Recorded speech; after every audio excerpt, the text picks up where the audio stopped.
धर्म, अध्यात्म और क्रांति का नगरी गोरखपुर का देवतुल्य लोगन के हम प्रणाम करत बानी।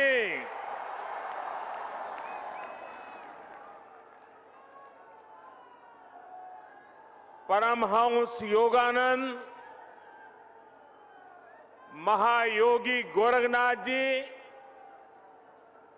वंदनीय हनुमान प्रसाद पोद्दार जी और महाबलिदानी पंडित राम प्रसाद बिस्मल का ई पावन धरती का कोटि कोटि नमन।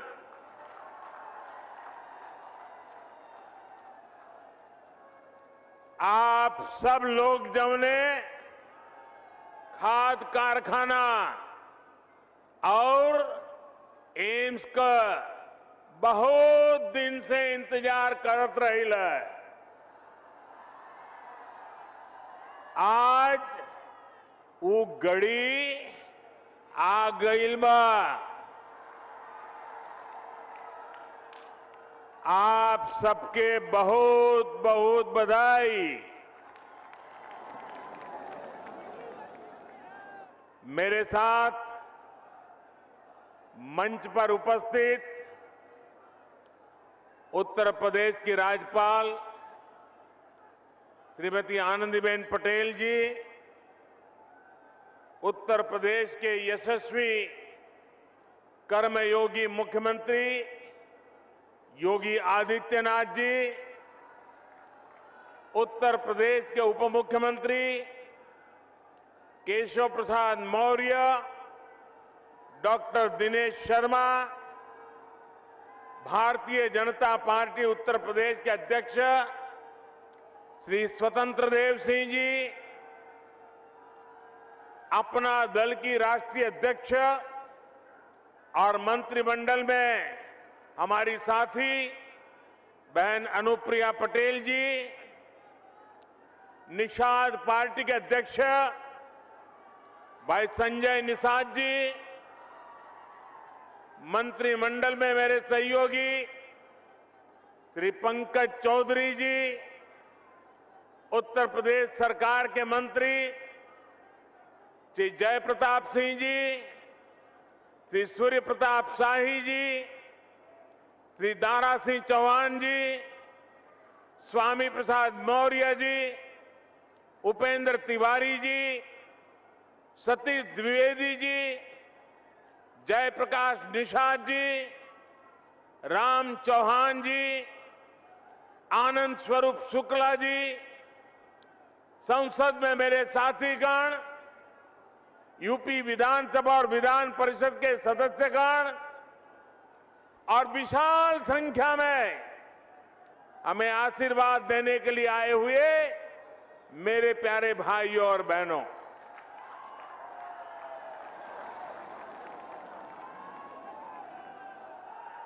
जब मैं मंच पे आया तो मैं सोच रहा था ये भीड़ है, यहां नजर भी नहीं पहुंच रही। लेकिन जब उस तरफ देखा तो मैं हैरान हो गया, इतनी बड़ी तादाद में लोग, और मैं नहीं मानता हूं शायद उनको दिखाई भी नहीं देता होगा, सुनाई भी नहीं देता होगा। इतने दूर दूर लोग झंडे हिला रहे हैं।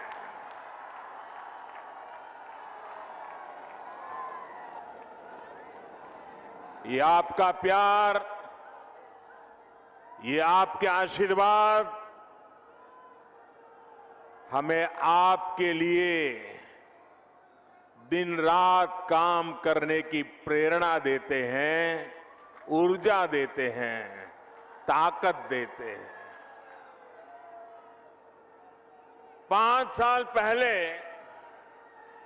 मैं यहां एम्स और खाद कारखाने का शिलान्यास करने आया था। आज इन दोनों का एक साथ लोकार्पण करने का सौभाग्य भी आपने मुझे ही दिया है।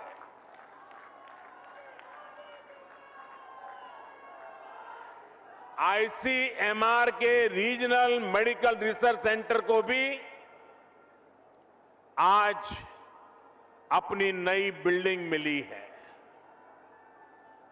मैं यूपी के लोगों को बहुत बहुत बधाई देता हूं।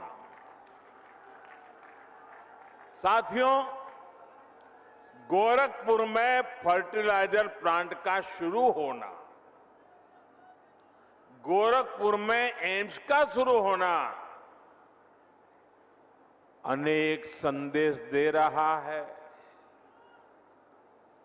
जब डबल इंजन की सरकार होती है तो डबल तेजी से काम भी होता है। जब नेक नियत से काम होता है तो आपदाएं भी अवरोध नहीं बन पाती।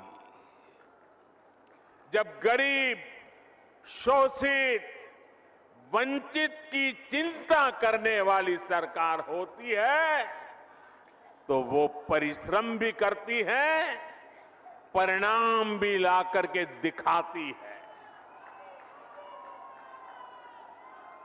गोरखपुर में आज हो रहा आयोजन इस बात का भी सबूत है कि नया भारत जब ठान लेता है तो इसके लिए कुछ भी असंभव नहीं है। साथियों, जब 2014 में आपने मुझे सेवा का अवसर दिया था तो उस समय देश में फर्टिलाइजर सेक्टर बहुत बुरी स्थिति में था। देश के कई बड़े बड़े खाद कारखाने बरसों से बंद पड़े थे और विदेशों से आयात लगातार बढ़ता जा रहा था। एक बड़ी दिक्कत ये भी थी कि जो खाद उपलब्ध थी उसका इस्तेमाल चोरी छिपे खेती के अलावा और भी कामों में गुपचुप चला जाता था। इसलिए देश भर में यूरिया की किल्लत तब सुर्खियों में रहा करती थी। किसानों को खाद के लिए लाठी गोली तक खानी पड़ती थी। ऐसी स्थिति से देश को निकालने के लिए ही हम एक नए संकल्प के साथ आगे बढ़े। हमने 3 सूत्रों पर एक साथ काम करना शुरू किया। एक, हमने यूरिया का गलत इस्तेमाल रोका। यूरिया की 100% नीम कोटिंग की। दूसरा, हमने करोड़ों किसानों को सॉयल हेल्थ कार्ड दिए ताकि उन्हें पता चल सके कि उनके खेत को किस तरह की खाद की जरूरत है। और तीसरा, हमने यूरिया के उत्पादन को बढ़ाने पर जोर दिया। बंद पड़े फर्टिलाइजर प्लांट्स को फिर से खोलने पर हमने ताकत लगाई। इसी अभियान के तहत गोरखपुर के इस फर्टिलाइजर प्लांट समेत देश के 4 और बड़े खाद कारखाने हमने चुने। आज एक की शुरुआत हो गई है, बाकी भी अगले वर्षों में शुरू हो जाएंगे। साथियों, गोरखपुर फर्टिलाइजर प्लांट को शुरू करवाने के लिए एक और भगीरथ कार्य हुआ है।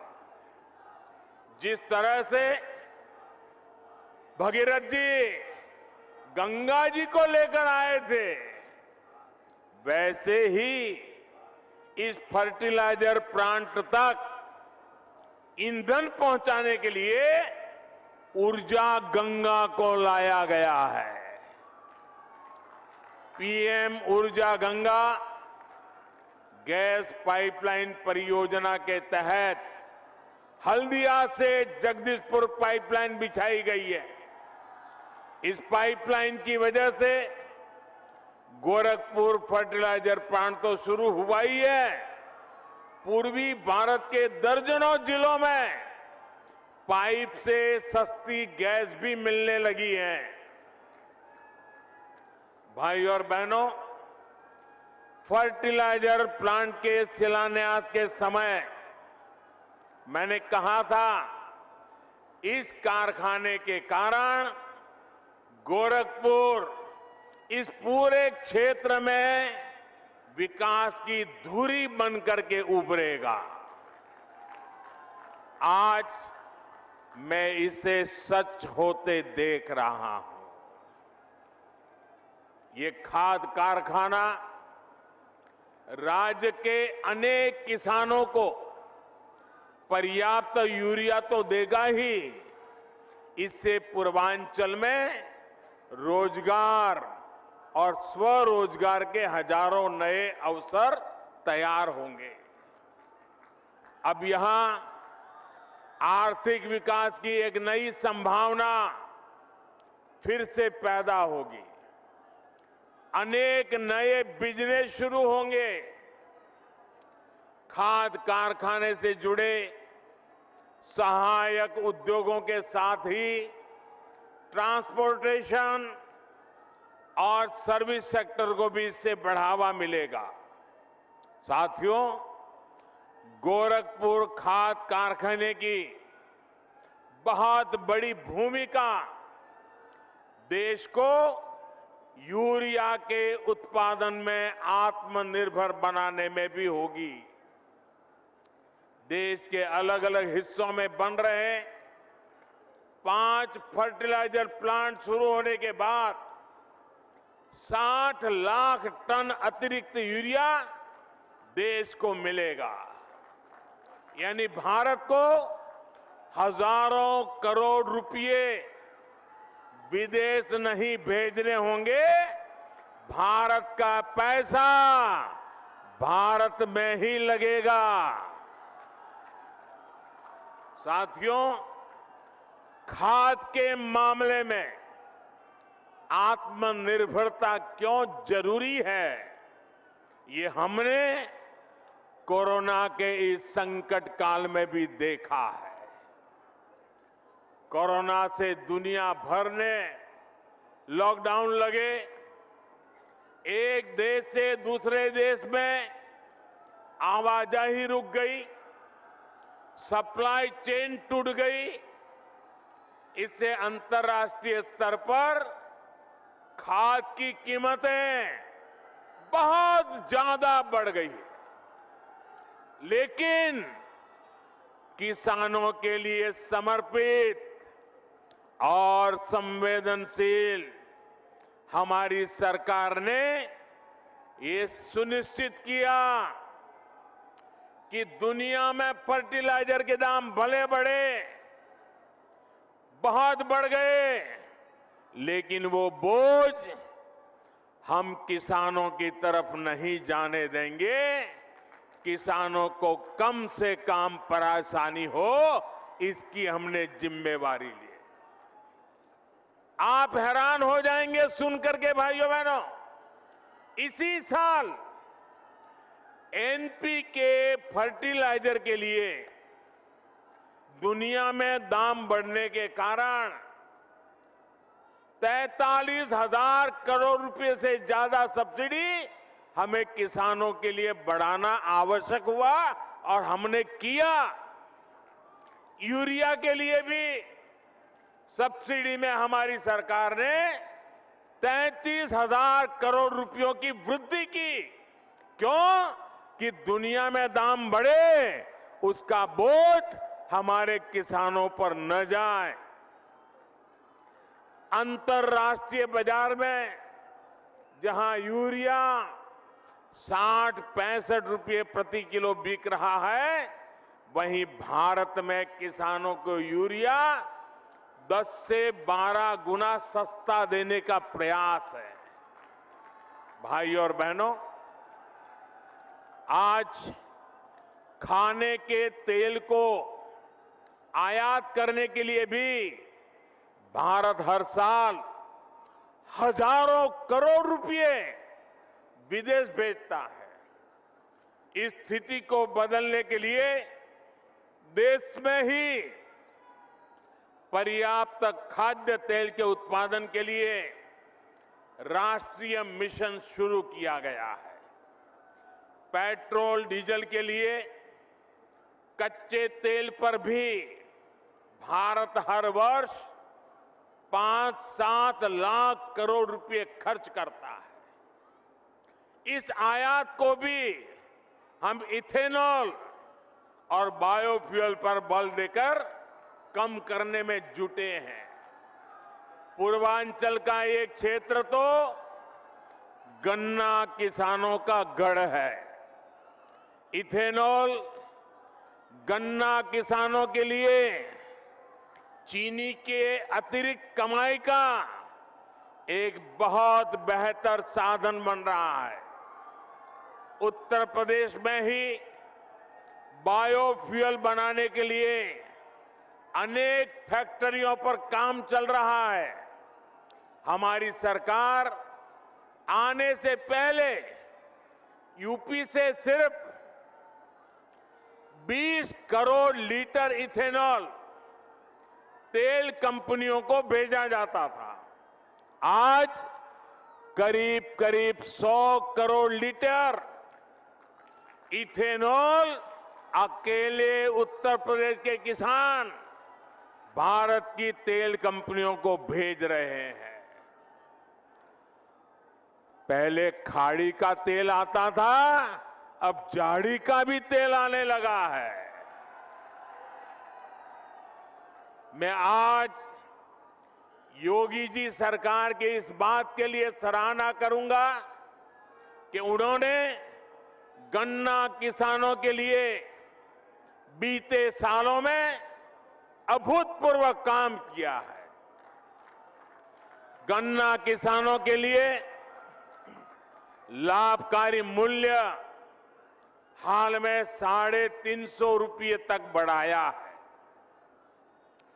पहले की 2 सरकारों 10 साल में जितना भुगतान गन्ना किसानों को किया था, लगभग उतना योगी जी की सरकार ने अपने 4.5 साल में किया है। भाई और बहनों, सही विकास वही होता है जिसका लाभ सब तक पहुंचे, जो विकास संतुलित हो, जो सबके लिए हितकारी हो। और ये बात वही समझ सकता है जो संवेदनशील हो, जिसे गरीबों की चिंता हो। लंबे समय से गोरखपुर सहित ये बहुत बड़ा क्षेत्र सिर्फ एक मेडिकल कॉलेज के भरोसे चल रहा था। यहां के गरीब और मध्यम वर्गीय परिवार को इलाज के लिए बनारस या लखनऊ जाना पड़ता था। 5 साल पहले तक दिमागी बुखार की इस क्षेत्र में क्या स्थिति थी, ये मुझसे ज्यादा आप लोग जानते हैं। यहां मेडिकल कॉलेज में भी जो रिसर्च सेंटर चलता था, उसकी अपनी बिल्डिंग तक नहीं थी। भाई और बहनों, आपने जब हमें सेवा का अवसर दिया तो यहां एम्स में भी आपने देखा इतना बड़ा एम्स बन गया। इतना ही नहीं, रिसर्च सेंटर की अपनी बिल्डिंग भी तैयार है। जब मैं एम्स का शिलान्यास करने आया था तब भी मैंने कहा था कि हम दिमागी बुखार से इस क्षेत्र को राहत दिलाने के लिए पूरी मेहनत करेंगे।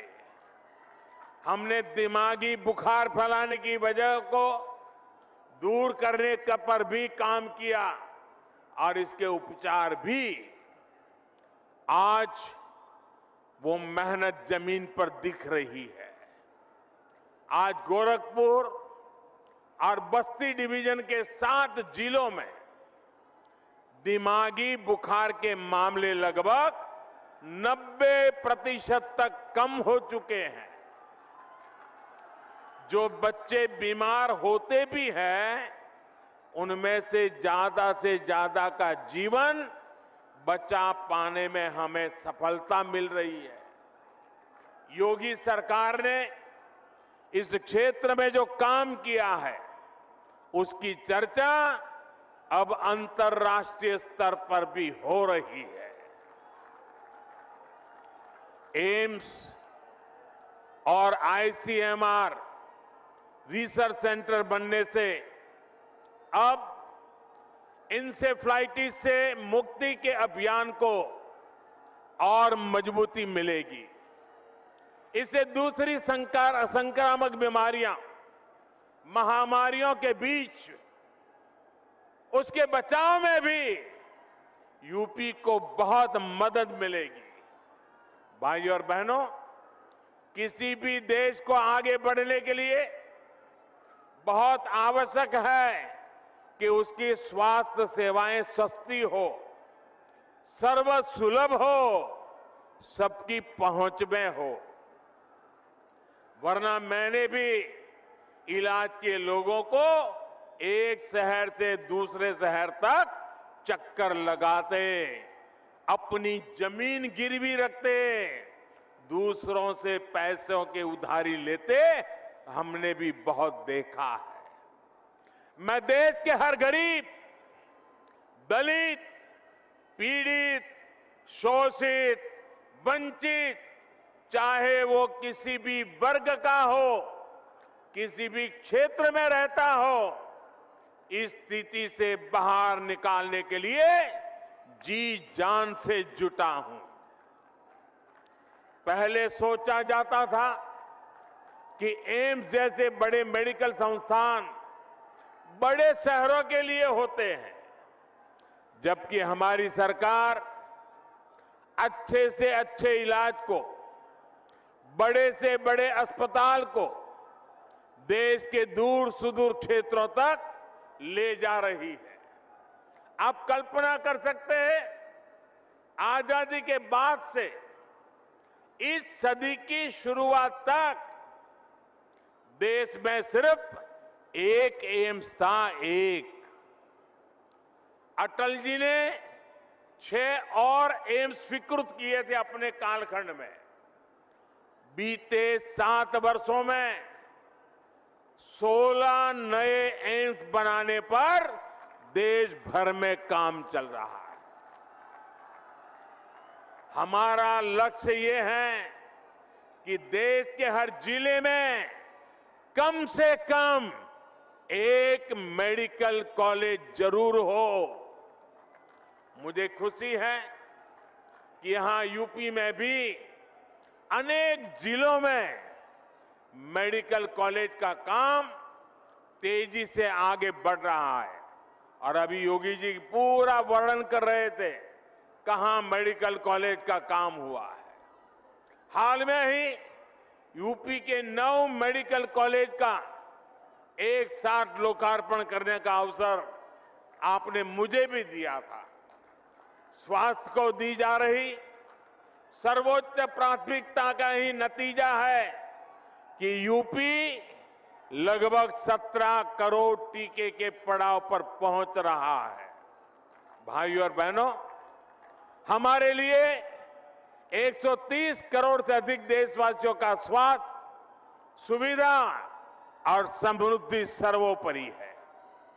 विशेष रूप से हमारी माताओं, बहनों, बेटियों की सुविधा और स्वास्थ्य, जिस पर बहुत ही कम ध्यान दिया गया।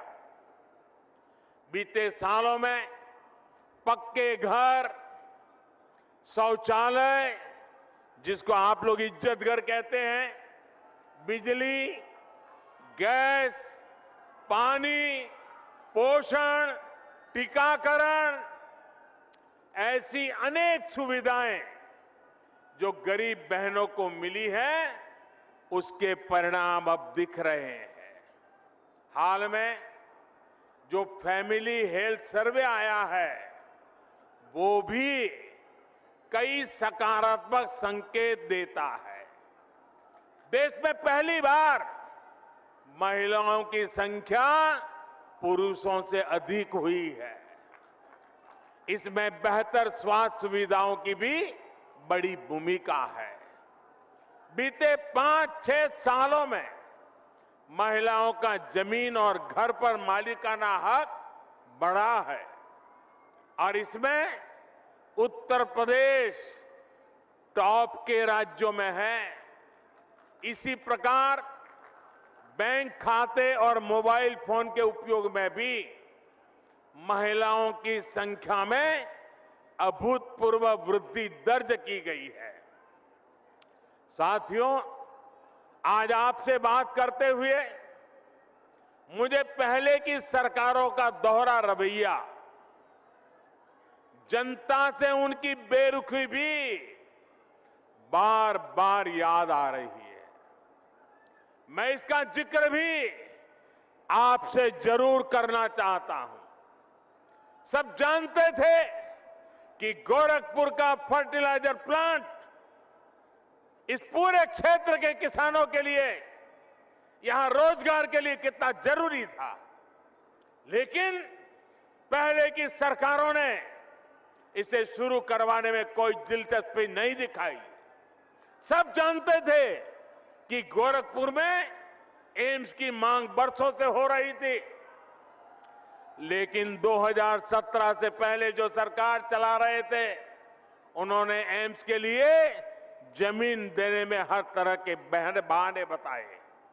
मुझे याद है, जब बात आर्या पार की हो गई, तब बहुत बेमन से, बहुत मजबूरी में पहले की सरकार द्वारा गोरखपुर एम्स के लिए जमीन आवंटित की गई थी। साथियों, आज का ये कार्यक्रम उन लोगों को भी करारा जवाब दे रहा है जिन्हें टाइमिंग पर सवाल उठाने का बहुत शौक है। जब ऐसे प्रोजेक्ट पूरे होते हैं तो उनके पीछे बरसों की मेहनत होती है, दिन रात का परिश्रम होता है। ये लोग कभी इस बात को नहीं समझेंगे कि कोरोना के इस संकट काल में भी डबल इंजन की सरकार विकास में जुटी रही, उसने काम रुकने नहीं दिया। मेरे प्यारे भाइयों बहनों, लोहिया जी, जयप्रकाश नारायण जी के आदर्शों को, इन महापुरुषों के अनुशासन को ये लोग कब से छोड़ चुके हैं। आज पूरा यूपी भली भांति जानता है कि लाल टोपी वालों को लाल बत्ती से मतलब रहा है। उनको आपके दुख तकलीफ से कोई लेना देना नहीं है।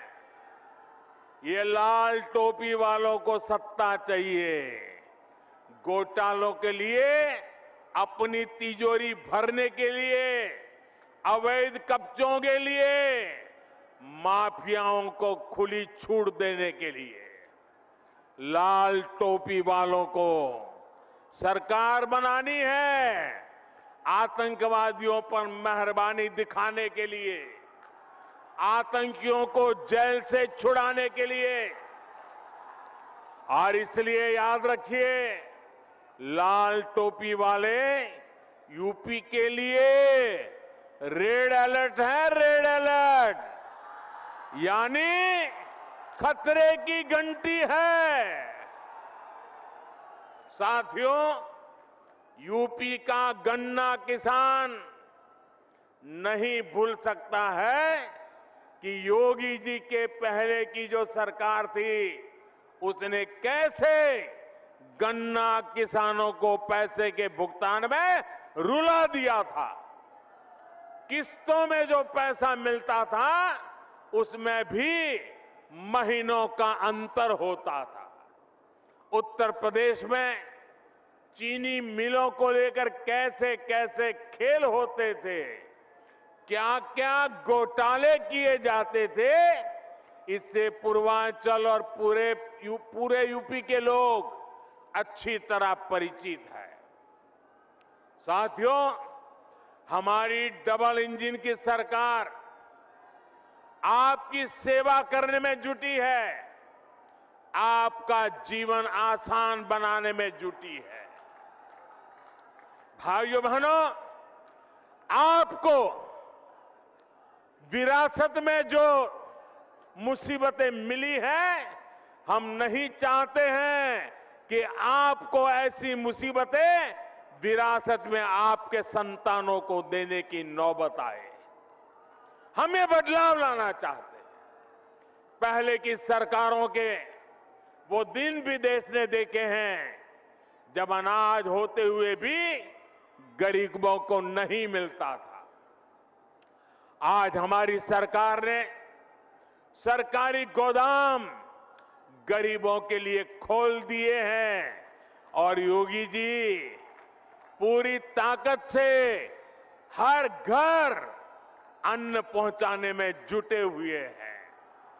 इसका लाभ यूपी के लगभग 15 करोड़ लोगों को हो रहा है।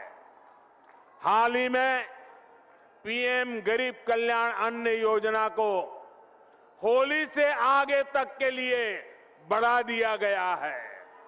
साथियों, पहले बिजली सप्लाई के मामले में यूपी के कुछ जिले वीआईपी थे, वीआईपी। योगी जी ने यूपी के हर जिले को आज वीआईपी बनाकर बिजली पहुंचाने का काम किया है। आज योगी जी की सरकार में हर गांव को बराबर और भरपूर बिजली मिल रही है। पहले की सरकारों ने अपराधियों को संरक्षण देकर यूपी का नाम बदनाम कर दिया था। आज माफिया जेल में है और निवेशक दिल खोलकर यूपी में निवेश कर रहे हैं। यही डबल इंजन का डबल विकास है।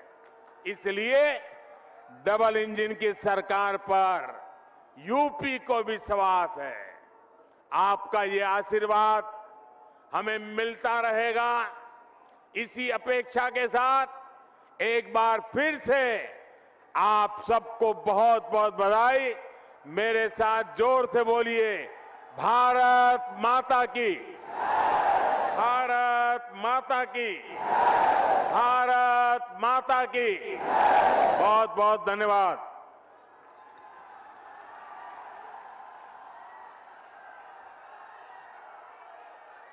बहुत बहुत धन्यवाद माननीय प्रधानमंत्री जी, आपके ओजस्वी और प्रेरणादायी उद्बोधन के लिए।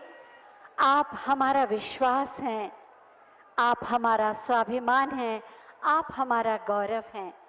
आपकी वाणी, आपके वचन, आपका व्यक्तित्व, आपका नाम हमें ऊर्जा से भर देता है और आत्मनिर्भर भारत के निर्माण के लिए अग्रसर और तत्पर भी करता है।